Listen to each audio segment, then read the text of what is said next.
Dans ce chapitre, nous allons identifier les ressources mobilisables pour élaborer un diagnostic de territoire. Donc là, on parle de ressources mobilisables. Qu'est-ce que ça peut être étant donné que je vous ai dit que vous n'étiez ni sociologue, ni expert géographe ou quoi que ce soit, ben on va aller regarder sur le net les livres, les articles, les journaux, la radio, les magazines, tout ce que vous pouvez avoir sous la main qui va pouvoir vous donner des renseignements sur votre territoire. Il y a plein de choses aujourd'hui. Moi, quand j'ai commencé, il y avait beaucoup moins de choses qu'aujourd'hui.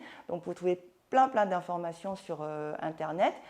En fait, donc, ça va enrichir votre réflexion, ça va étoffer votre travail.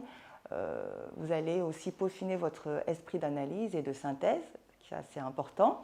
Et aussi, moi, je vous invite aussi à mettre à l'épreuve aussi votre jugement critique. Donc, vous constatez, mais ça vous permet aussi d'aller un peu plus loin, de réfléchir sur ce constat-là. Donc, attention, il faut toujours citer les sources des documents que vous utilisez. Ça, c'est important. Dans votre rapport, il faudra avoir cet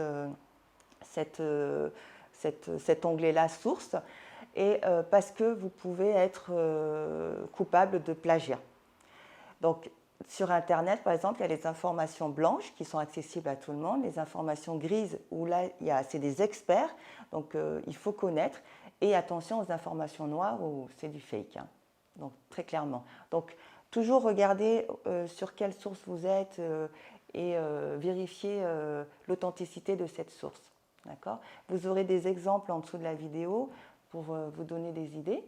Donc pour en savoir plus aussi, on vous a mis des sources par rapport à des livres méthodologiques pour faire des diagnostics de territoire.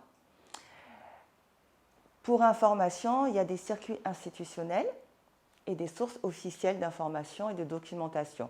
Alors, il y a des acteurs qui sont incontournables dans ce métier. Par exemple, la DRITS, oui, c'est barbare, mais c'est l'ancienne directe.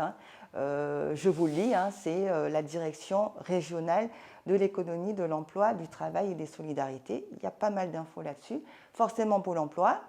Et ensuite, les associations qui vont tourner autour de l'emploi, la PEC pour les cadres, le CAP emploi pour les personnes en situation de handicap, ainsi de suite. Les missions locales. Il y a aussi des sources d'information qui sont incontournables, ça c'était institutionnel, et d'autres sources qui vont vous permettre d'aller récupérer plus d'informations. Donc il y a la Direction de l'animation, de la recherche, des études et des statistiques, la DARES, l'INSEE, Service public, il y a les conseils nationaux de l'emploi, de la formation et de l'orientation, le CARIFOREF, quoi d'autre, CIO, voilà. L'ONICEF, c'est assez dense. Tout ça en bas de la vidéo. Vous n'hésitez pas à regarder, allez vous informer.